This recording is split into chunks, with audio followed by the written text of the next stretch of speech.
जहरीली शराब मामले पर सीएम का सख्त एक्शन, जांच के लिए नवादा रवाना विशेष टीम, जांच रिपोर्ट के आधार पर होगी कार्रवाई। भागलपुर डिस्ट्रिक्ट बैडमिंटन एसोसिएशन ने किया प्रतियोगिता का आयोजन। प्रतियोगिता में 14 जिला के प्रतिभागियों ने लिया भाग। कार्यक्रम में शामिल अतिथियों का किया गया भव्य स्वागत। रोहतास में सीएम नीतीश कुमार की नल जल योजना से बनी टंकी ध्वस्त, घटना में एक युवक की गई जान, 3 लोग हुए घायल। पटना में लगातार बढ़ रही कोरोना मरीजों की संख्या। राजधानी में कोरोना के 958 एक्टिव केस, बीते दिन मिले 287 नए मामले।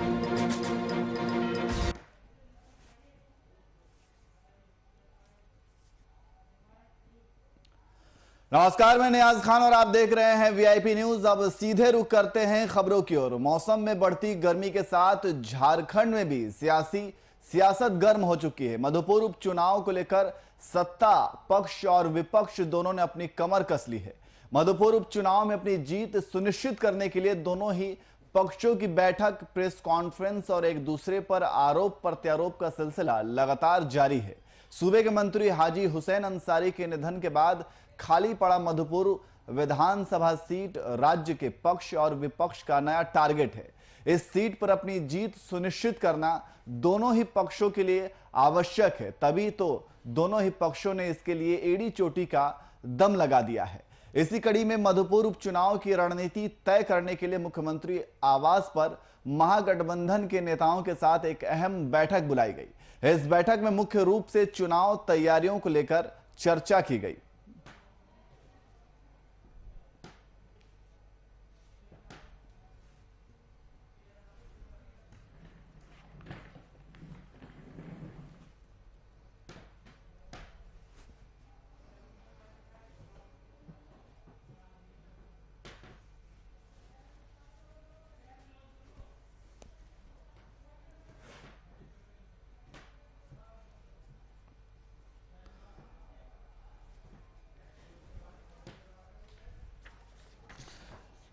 तो आपको बता दें कि मौसम में बढ़ती गर्मी के साथ झारखंड में भी सियासी गर्मी देखी जा रही है। मधुपुर उपचुनाव को लेकर सत्ता पक्ष और विपक्ष दोनों ने अपनी कमर कस ली है। मधुपुर उपचुनाव में अपनी जीत सुनिश्चित करने के लिए दोनों ही पक्षों की बैठक, प्रेस कॉन्फ्रेंस और एक दूसरे पर आरोप प्रत्यारोप का सिलसिला लगातार जारी है।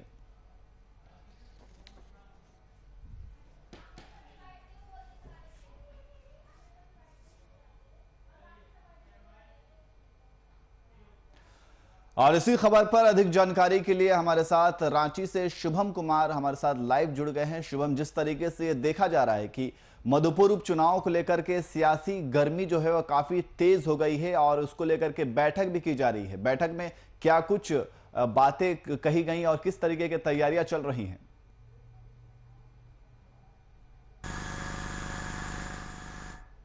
का उपचुनाव के जैसे जैसे तारीख नजदीक आ रहा है, कह सकते हैं सियासी पारा बिल्कुल गर्म है और तमाम राजनीतिक पार्टियां अपनी रोटी सेकने में लगी है। मुख्य तरफ से 2 राजनीतिक पार्टियां हैं, भारतीय जनता पार्टी और जेएमएम, जो कि झारखंड में गठबंधन की सरकार है, मुख्यमंत्री हेमंत सोरेन के नेतृत्व वाली सरकार है। तो बहरहाल जिस तरीका से जो तैयारियां हैं मधुपुर उपचुनाव को लेकर वो अपने चरम सीमा पर है, लेकिन इसमें देखना यह होगा कि आखिर कौन इसमें विजय प्राप्त करता है। लगातार जिस तरीका से आरोप और प्रत्यारोप का सिलसिला मधुपुर चुनाव के मद्देनजर देखने को मिल रहा है, इस बात को दर्शाता है कि तमाम राजनीतिक पार्टी अपने रोटी सेकने में लगी है। बहरहाल अब यह देखना होगा कि राज्य की जनता, मधुपुर की जनता किसे अपना मत देकर विजय बनाती है। अगर बात करें तैयारियों की नियाज, तो तैयारियां अपने चरम सीमा पर है। राजनीतिक पार्टियां तमाम अपने प्लानिंग और होमवर्क के साथ बिल्कुल तैयार है और आश्वस्त है। एक तरफ से जेएमएम के प्रत्याशी हफीजुल अंसारी, जो कि मंत्री हैं मौजूदा झारखंड के, और जिस तरीका से वो भी अपने तरफ से संपूर्ण रूप से तैयार है, तो कहीं ना कहीं भारतीय जनता पार्टी ने प्रॉपर प्लानिंग और प्रॉपर मैपिंग के साथ अपना पक्ष रख दिया और वो साफ तौर पे कह रहे हैं कि इस बार का जो मधुपुर का चुनाव होगा वो हमारे पक्ष में होगा। बहरहाल ये तो देखने वाली बात है, जिस दिन मतगणना का कह सकते हैं परिणाम आएगा उस दिन यह पता चलेगा कि किस राजनीतिक पार्टी ने अपना परचम लहराया है। लेकिन जिस तरीका से मधुपुर की जनता उस उम्मीद में है कि आने वाला जो भी हमारा नेतृत्व करता होगा, हमारा प्रतिनिधि होगा, वो हमारे राज्य के लिए कुछ करेगा और हमारे लिए कुछ करेगा। बहरहाल सरकार वादे करती है और वादे धरातल पर जब नजर आते हैं तो कहीं ना कहीं राज्य की जनता खुश होती है, लेकिन जब वादे किए जाते हैं और वो धरातल तक नहीं पहुंचते हैं तो एक निराशा जरूर हाथ लगती है। तो मधुपुर चुनाव को लेकर नियाज, राज्य की जनता की निगाहें एकदम टिकी हुई है। जी शुभम, और इसको लेकर के महागठबंधन के नेताओं ने बैठक भी की है, तो बैठक में क्या कुछ रणनीति तय की गई, क्या इसके बारे में कुछ जानकारी है? बिल्कुल नियाज, देखिए जिस तरीके से जानकारी मिल रही थी, क्योंकि कल मुख्यमंत्री हेमंत सोरेन के आवास पर घटक दल, क्योंकि जितने भी कांग्रेस की बात कर ले, राजद की बात कर ले, क्योंकि झारखंड में गठबंधन की सरकार है और कांग्रेस और राजद की अहम भूमिका है, तो राजद के मंत्री कह सकते हैं सत्यानंद भोक्ता और कांग्रेस के तमाम मंत्री, चाहे वो स्वास्थ्य मंत्री डॉक्टर बन्ना गुप्ता की बात कर ले, वित्त मंत्री डॉक्टर रामेश्वर उरांव, ऐसे तमाम मंत्री हैं जो कि वहां पर उपस्थित थे। और जिस तरीका से विचार विमर्श किया गया मधुपुर चुनाव को लेकर, आप समझ सकते हैं कि मधुपुर चुनाव कितना महत्वपूर्ण है, जिसके चुनाव के पहले एक महत्वपूर्ण बैठक बुलाई जाती है, मुख्यमंत्री आवास में बैठक होती है जिसका नेतृत्व झारखंड के मुख्यमंत्री हेमंत सोरेन करते हैं। तो कहीं ना कहीं एक प्रॉपर प्लानिंग की गई है मधुपुर चुनाव को लेकर, क्या रणनीति रहेगी, किस प्रकार हम चुनाव प्रसार करेंगे, किस तरीके से हम जनता के बीच जाएंगे, ये तमाम होमवर्क किया गया है झारखंड मुक्ति मोर्चा और कह सकते हैं गठबंधन की सरकार द्वारा। लेकिन भारतीय जनता पार्टी भी नियाज इसमें कहीं पीछे नहीं है। भारतीय जनता पार्टी के माफ कीजिएगा, झारखंड के पूर्व मुख्यमंत्री बाबूलाल मरांडी, भारतीय जनता पार्टी के प्रदेश अध्यक्ष और मौजूदा राज्यसभा सांसद दीपक प्रकाश, तमाम लोग जो कि वरिष्ठ हैं भारतीय जनता पार्टी के मंत्रीगण हैं, नेतागण हैं, ये लगातार दौरे कर रहे हैं, मधुपुर की जनता के बीच जा रहे हैं, उन मुद्दों को खंगाल कर रख रहे हैं उनके सामने जो हेमंत सरकार ने वादे किए थे, जो अभी तक धरातल पर नजर नहीं आए। तो कह सकते हैं कि आरोप और प्रत्यारोप का जो सिलसिला है वो बखूबी देखने को मिल रहा है। अब राजनीतिक पार्टी इसे अपना क्या रुख देती है, क्या कह सकते हैं, क्या रास्ता अपनाती है राजनीतिक पार्टी, क्योंकि मधुपुर का जो उपचुनाव है, आपको याद होगा नियाज, जिस तरीका से झारखंड में 2 उपचुनाव और हुए थे, दुमका अगर बेरमो की बात कर ले तो दुमका और बेरमो में भारतीय जनता पार्टी को करारा शिकस्त मिला था और कह सकते हैं गठबंधन की सरकार ने वहां पर जीत हासिल की थी। लेकिन भारतीय जनता पार्टी उन गलतियों को दोहराना नहीं चाहती है। शायद इसी वजह से आजसू के प्रत्याशी जो कि भारतीय जनता पार्टी के प्रत्याशी गंगा नारायण सिंह को अपना कह सकते हैं प्रतिनिधि उतार दिया गया मधुपुर चुनाव के लिए। एक तरफ हफीजुल अंसारी है और एक तरफ गंगा नारायण सिंह है। अब देखना यह होगा, कांटे की टक्कर जरूर है और भारतीय जनता पार्टी ने तो यह भी दावा कर दिया है नियाज कि अगर 2 मई को अगर गंगा नारायण सिंह जीत के आते हैं तो आने वाला समय में बाबूलाल मुख्यमंत्री बनते हुए नजर आएंगे। तो ये तो राजनीतिक दावों की बात है और कह सकते हैं भाषण अभिभाषण तो चलता रहता है। बहरहाल अब यह देखना होगा कि मधुपुर की जनता किसे अपना मत देकर विजय बनाती है। जी नियाज। बिल्कुल शुभम, सवाल तो यही है क्योंकि राजनीतिक पार्टियां तो अपने दावे करती रहती हैं। अगर महागठबंधन की बात की जाए तो इनका भी अपना दावा है कि इनकी जीत सुनिश्चित है, वहीं बीजेपी भी अपने दावे को लेकर के, अपनी जीत के दावे को लेकर के बिल्कुल क्लियर है कि हम यहां पे जीत रहे हैं। लेकिन जनता का रुझान क्या है, जनता क्या चाहती है? देखिए नियाज, जनता तो मतदान के बाद ही पता चलेगा जनता क्या चाहती है, लेकिन एक आवाम में आवाज़ ज़रूर है और राज्य की जनता भली भांति, क्योंकि जिस तरीका से मुख्यमंत्री हेमंत सोरेन को जनता के द्वारा चुना गया था, उन्हें 5 साल का अवसर प्रदान किया गया था, तो राज्य की जनता ने कुछ अपेक्षाएं की थी मुख्यमंत्री हेमंत सोरेन ने।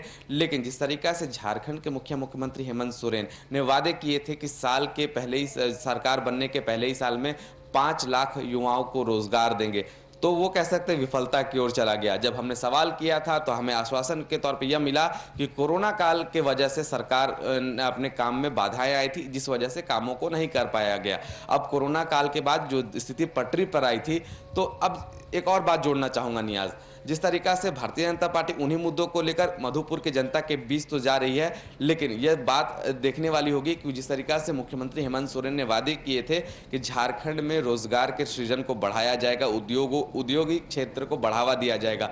यही स्थिति 2000 के बाद, मतलब 2019 के पहले की बात करें, जब रघुवर दास की सरकार थी, तो रघुवर दास सरकार में यह भी वादे किए गए थे कि मोमेंटम झारखंड आएगा, उद्योग बढ़ाया जाएगा, पलायन जैसी स्थिति रोकी जाएगी? क्या राजनीतिक पार्टी सिर्फ दावे के लिए रह जाते हैं, उनकी काम धरातल पर क्यों नहीं नजर आता है? अगर ऐसी ही स्थिति देखने को मिली तो आने वाले समय में यह देख के लगता है कि चुनाव प्रसार का कोई मतलब नहीं रह जाएगा। राज्य की जनता की उम्मीद बस टूटती हुई नजर आएगी, क्योंकि आपको याद भी होगा जिस तरीका से झारखंड में बजट सत्र चल रहा था तो आम जनता के मुद्दे वहां भी नहीं उठते थे और भारतीय जनता पार्टी लगातार विरोध प्रदर्शन करती थी, जिसे सदन की कार्रवाई स्थगित करनी पड़ती थी। तो कह सकते हैं राजनीतिक रोटियां सेकना राजनीतिक पार्टियों का काम है, लेकिन उसमें जो पिसता है वो राज्य की जनता है और राज्य की जनता बर्बर स्थिति में नजर आती है। दूसरी बात करें नियाज, तो कोरोना की मैं बात करूं, कोरोना काल में मधुपुर चुनाव हो रहे हैं और मधुपुर चुनाव में बखूबी गाइडलाइनों की धज्जियां उड़ाई जा रही है।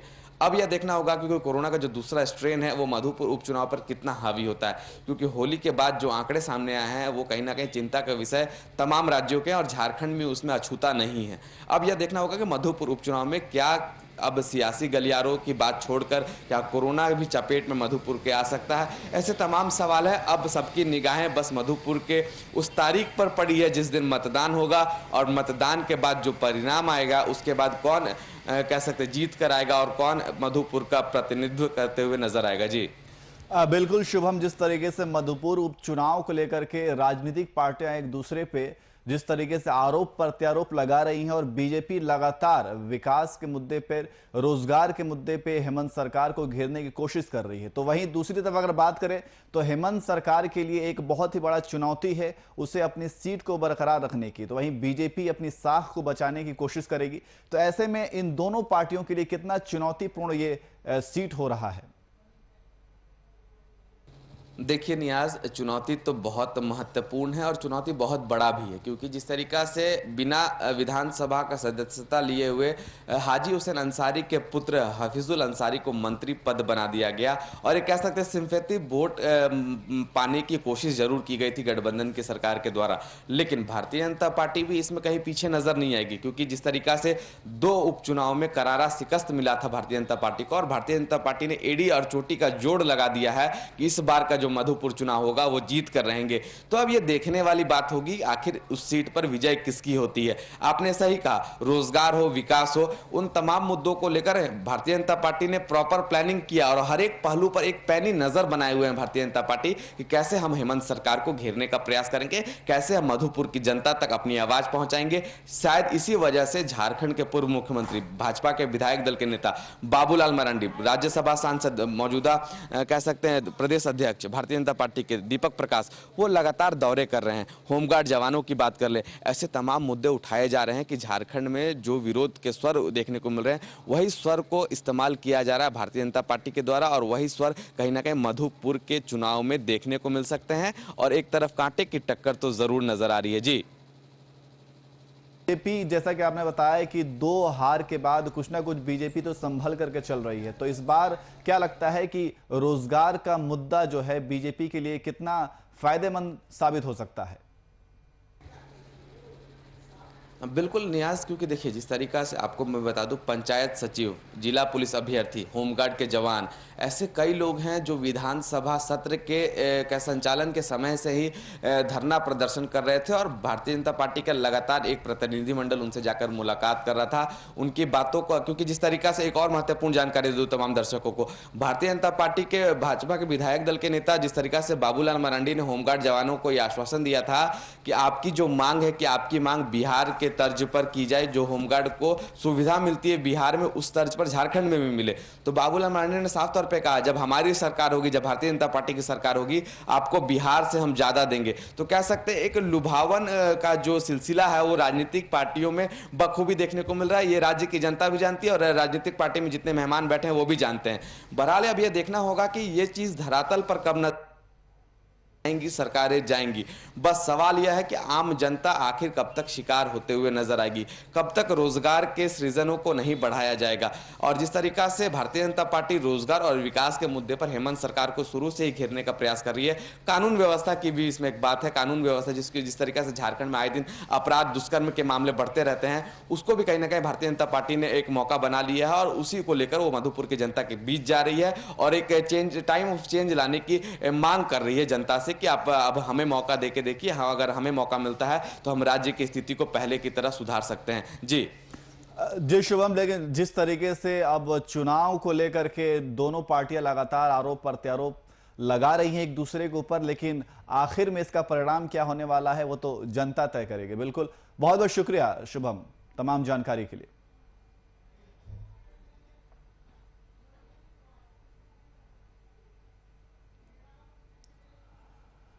वहीं सीएम नीतीश कुमार ने अपने साथ निश्चय पार्ट 2 में शामिल सबके लिए अतिरिक्त स्वास्थ्य सुविधा के तहत हृदय में छेद के साथ जन्मे बच्चों के निःशुल्क उपचार की व्यवस्था को लेकर बनाई गई योजना का शुभारंभ किया। सीएम ने ऐसे ही 25 बच्चों को उनके परिजनों के साथ बच्चों के लिए 5,000 रुपए और उनके परिजन के लिए 8,000 रुपए मुख्यमंत्री चिकित्सा सहायता कोष से उपलब्ध कराकर हवाई जहाज के द्वारा इलाज के लिए अहमदाबाद रवाना किया है। सीएम नीतीश कुमार ने इस योजना का शुभारंभ करते हुए कहा कि बाल हृदय योजना के लिए राज्य सरकार के संस्था इंदिरा गांधी आयुर्विज्ञान संस्थान और इंदिरा गांधी हृदय रोग संस्थान को चिन्हित किया गया है।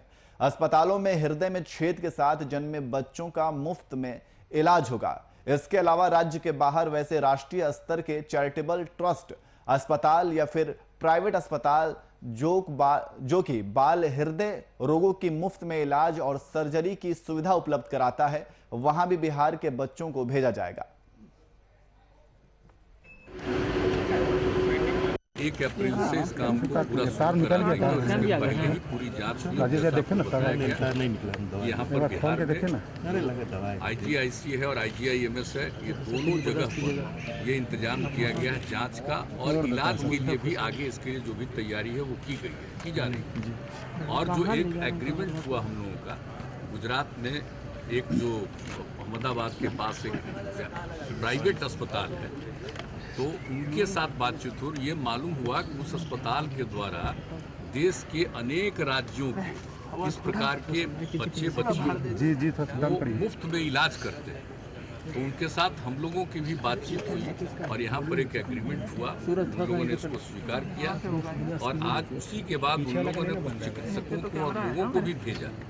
तो यहाँ पर बहुत अच्छी संख्या में बच्चे और बच्चियों का टेस्ट भी किया गया, दोनों में, IGIC में, IGIMS में। और टेस्ट करने के बाद जो तय हुआ कि ऐसे लोग पीड़ित हैं, इनको इलाज के लिए भेजा जाएगा, तो उसकी शुरुआत कर दी गई है।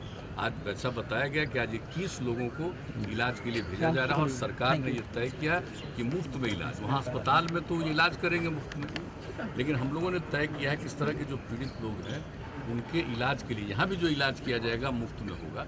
और अगर हम लोग बाहर भेज रहे हैं तो उनको भेजने का खर्चा, सिर्फ पेशेंट तो नहीं जाएगा, बच्चे हैं या बच्ची है, उनके अभिभावक कोई जाएंगे साथ में, तो उनके भेजने का, लौटने का इंतजाम, वहाँ पर जो कुछ ज़रूरत है उसके लिए इंतजाम ये राज्य सरकार अपनी तरफ से भी देगी। और वहाँ पर इलाज तो मुफ्त में होगा, तो पूरा सब इलाज करा करके लोग आएंगे। और जब आप भेजा जा रहा है तो पहली बार इलाज के बाद यहाँ पर लौटेंगे तो हमारे माननीय स्वास्थ्य मंत्री जी भी और सब लोग अधिकारियों के साथ बैठ करके आप लोगों को बुला करके उन बच्चों से भी बात करवाएंगे, ताकि इसके बाद कैसा अच्छा असर हुआ। अभी हम सबको देखें, कोई कुछ एक आध तो बहुत कम उम्र का, कुछ की उम्र भी 4 साल 5 साल, एक आध 10 साल से भी ज़्यादा, तो इस तरह का भी देखा, तो ये बहुत बड़ी बात है। वहीं कोरोना के दूसरे स्ट्रेन का असर झारखंड में भी साफ तौर पर देखने को मिल रहा है। कोरोना संक्रमितों में इजाफा का ताजा मामला रांची के बुंडू से सामने आया है, जहां एक छात्रावास से 29 छात्राएं कोरोना संक्रमित पाए गए। छात्रों के कोरोना पॉजिटिव पाए जाने के बाद छात्रावास को सील कर दिया गया है। हालांकि स्थानीय लोगों में कोरोना को लेकर खौफ व्याप्त है। झारखंड में कोरोना के मामले एक बार फिर बढ़ना शुरू हो गए हैं। अब एक भी जिला ऐसा नहीं है जहां एक्टिव मरीज ना हो। रांची में तो यह संख्या 1500 के पार पहुंच गई है। प्रदेश में 1 मार्च से 1 अप्रैल के बीच एक्टिव मरीजों की संख्या में 6 गुना की बढ़ोतरी हुई है। कल वो लोग कुछ बच्चे आए थे अस्पताल जांच कराने, उसमें 4 का पॉजिटिव निकला था। ये रैपिड एंटीजन टेस्ट किया गया था और आज भी रैपिड एंटीजन के टेस्ट हम लोग करवाए हैं, हम लोग स्कूल में भेज के। तो 25 बच्चियों का जहाँ तक अभी सूचना मिली है, हमारे पास लिस्ट अभी नहीं आया है, अभी लिस्ट बना रहे हैं हम लोग, पॉजिटिव पाई गई। तो हम लोग प्रशासन को सूचित करेंगे, जैसे लिस्ट देखा जाता है तो उसके बाद प्रशासन को सूचित करेंगे और जिस हिसाब से अच्छी कार्रवाई वो करेंगे। प्रखंड शिक्षा पदाधिकारी हमारे BDO साहब और CO साहब को हम खबर करेंगे जैसे ही हमारे पास रिपोर्ट आ जाती है। वहीं झारखंड के श्रमिक मजदूरों को नए वित्तीय वर्ष से सरकार की ओर से नया तोहफा दिया जा रहा है। पूर्व में निर्धारित किए गए दर को लागू करते हुए सरकार ने मजदूरों की रोजाना मेहनत में वृद्धि की है। जहां मजदूरों को पहले 198 रुपए दिया जाता था, वहीं अब रोजाना 225 रुपए मेहनताना के रूप में भुगतान किया जाएगा। इस संबंध में सूबे के वित्त मंत्री ने अधिसूचना जारी करते हुए तमाम उपायुक्तों को भुगतान का आदेश दिया है।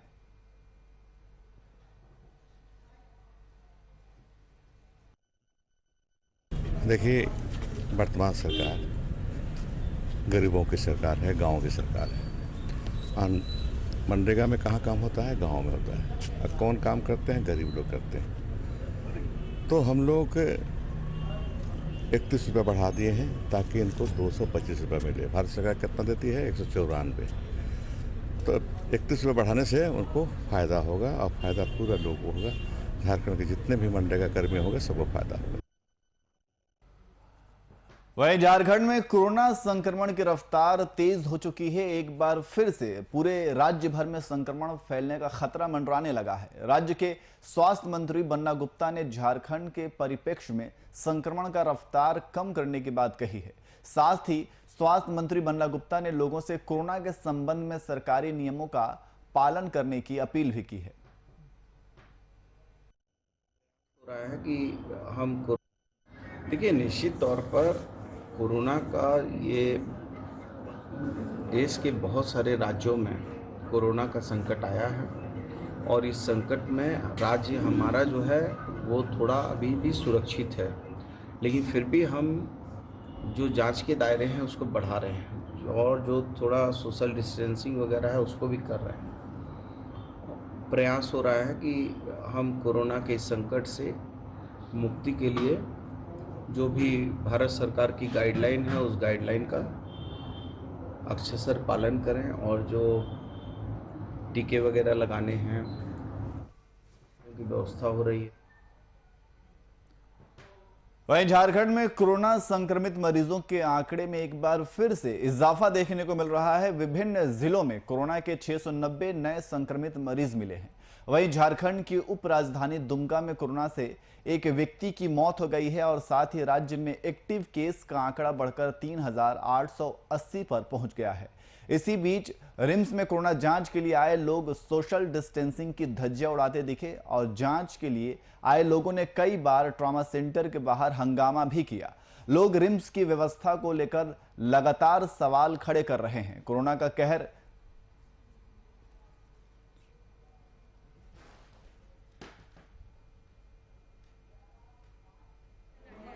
अच्छी से गिरा हुआ है तो उसमें भी तो अंश आ सकता है पैसा में। आपके कपड़ा में अगर सटेंगे तो आ जाएगा।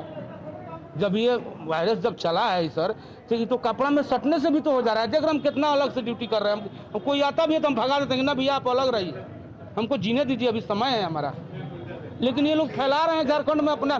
पब्लिक को देखिए एकदम नहीं मान रहे हैं, सट के रह रहे हैं। अभी डॉक्टर साहब आपके सामने मना करके गए कि आपको ये लोग को थोड़ा डिसेंट बना के, डॉक्टर साहब हमको डांटे हैं अभी आकर के कि आप गार्जियन थोड़ा ये लोग को अलग अलग करके रखिए। लेकिन लोग कहाँ रह रहे हैं?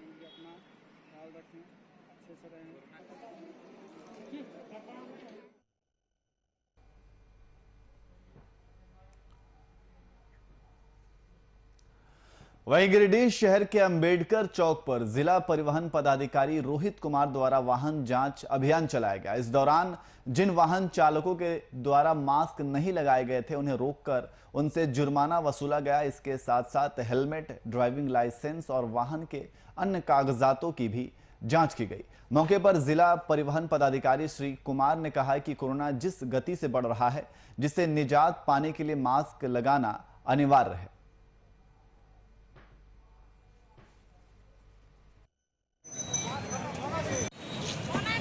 हैं हैंडल में टांगे रहते हैं हेलमेट, और उसके बाद जब गाड़ी पकड़ाता है तो विवाद खड़ा करते हैं कि हम मास्क पहने हुए हैं। तो इसमें हम लोग कोई कॉम्प्रोमाइज़ नहीं करेंगे। हम लोग पीनल प्रोविजन भी दे रहे हैं और अवेयरनेस भी कर रहे हैं। टोटो चैनल तक को भी हम लोग पकड़ रहे हैं, उन लोगों में भी अवेयरनेस दे रहे हैं कि भाई आप लोग ये कीजिए।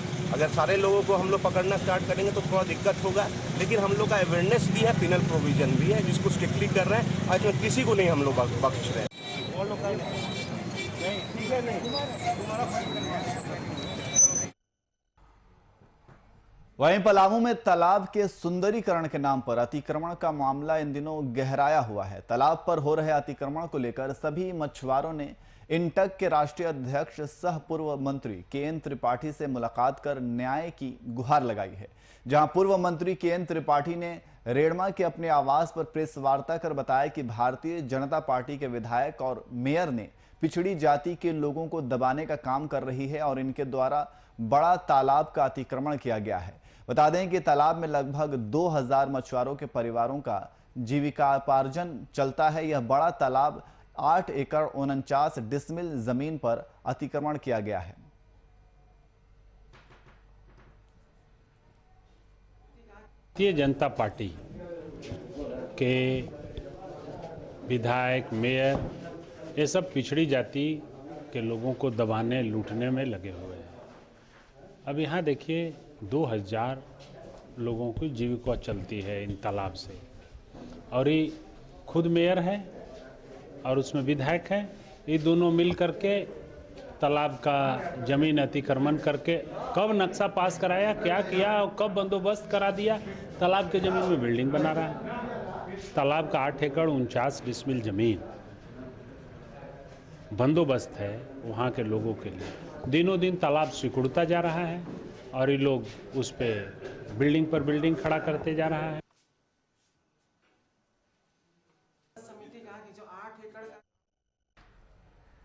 तो फिलहाल बुलेटिन में इतना ही। देश और दुनिया की तमाम खबरों के लिए देखते